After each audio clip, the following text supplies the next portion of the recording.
Hey everybody, this is a real quick video. In case you have a JBL Cinema SB140 soundbar and you need to do a hard reset to the factory default settings on it, you're going to want to do this reset for one of two reasons. The first one is troubleshooting in case this soundbar is not working for any reason, whether it's not connecting to your network or it's not syncing or not pairing with Bluetooth or with your devices, your phone or your TV or anything like that.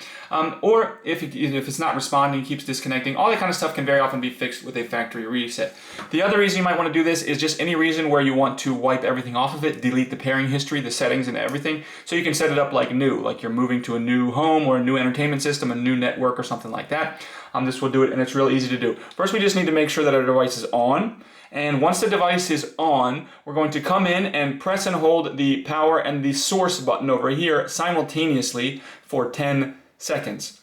After those 10 seconds, the soundbar will automatically reboot, so it'll turn off and then turn back on into its factory default state, and you can set it up basically like it's a new soundbar.